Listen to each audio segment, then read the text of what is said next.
Okay, let me ask you, Kevin, about and look what at Obama's policies. Kevin, I want to do a little history check on you because the president's referring to history.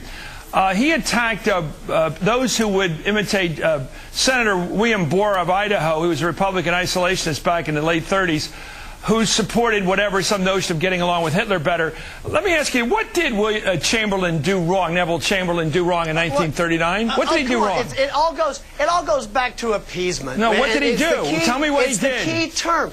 You have to answer this question. He goes, what did he do? It's the same thing. It puts it all, tell me what he did. About appeasement. And what did Chamberlain do wrong?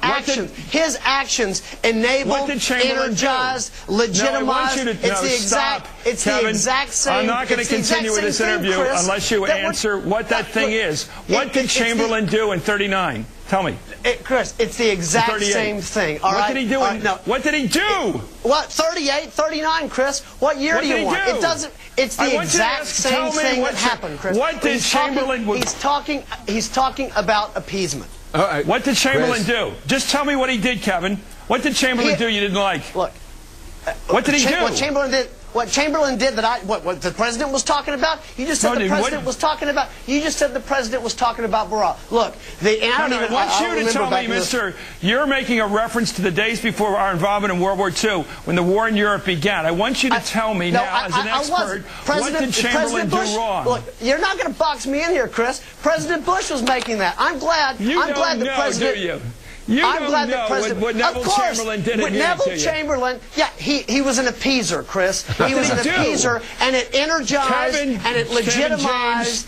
Kevin James, what did Neville Chamberlain do? Chris, may I try to answer? He doesn't know. Chris, you can are BSing me. You are talking about a very critical point in American history and European history, and you can't tell me what Neville Chamberlain did at Munich. What did he do in 39, 38? Chris, I wasn't the one that raised the Hitler comment. My point is what President Bush has done, as he has taken this shot across the bow. You don't know what you're talking about, Kevin. No, what do you mean I don't know what I'm talking about? Tell me what Chamberlain did wrong. Neville Chamberlain was an appeaser, Chris. What did he do? Neville Chamberlain was an appeaser, all right? What did he do? Neville Chamberlain, his policies, the things that Neville Chamberlain supported, all right, energized, legitimized, and made it easier for Hitler to advance in the ways that he advanced. What? Okay, I'm sitting here for 5 minutes asking you to say what the president was referring to in 1938 at Munich. I don't know. You don't know. Thank you. Chris, I don't know what the president. I don't know what the president was referring to when he talked about what was being said in 1930, in 1939. Your problem, Kevin, is you don't know what you're talking about.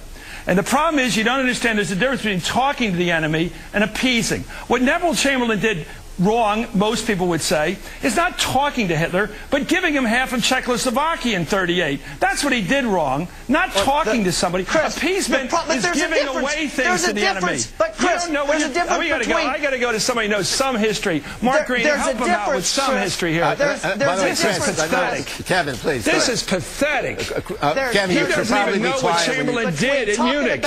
Kevin, when you're in a hole, stop digging. Chris, the reason that you exposed he's as bad as the White House press secretary that doesn't even know what the Cuban Missile Crisis was. We're talking with people with blank slates in terms of history. What President Bush and Kevin apparently are interested in what they're interested in is rhetoric and not reality. They're interested in loaded words for political slander. Yitzhak Rabin, the former general and prime minister of Israel, who understands terrorism and war better than President Bush, famously said you have to negotiate not only with your friends, but especially with your enemies. So Israel did negotiate, not appease, negotiate with a former enemy Egypt successfully, former enemy Jordan successfully. Now they're negotiating with Syria on the Golan. Kevin, diplomacy and common security in a world of terrorism, proliferation, and pollution is not a four-letter word. It's called diplomacy, and the next president will do it. Rather than militarism first, it'll be talk first.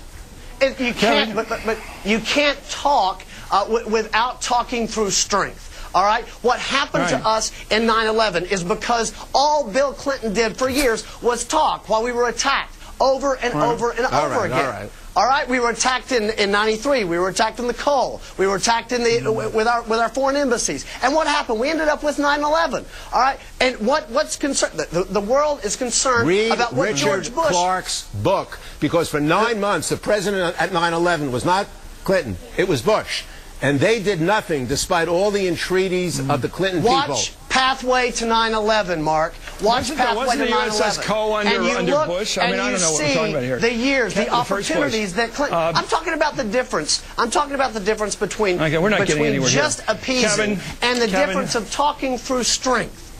Kevin, when you're going to make a direct historic reference, get it straight. Thank you, Kevin James. I didn't make a direct historic reference. You were trying to defend something you don't know what you're talking about. Up next, what's Jay Leno got? It's not true. You don't understand what appeasement is. Don't use the word. It's giving away things to the enemy, not talking to the enemy.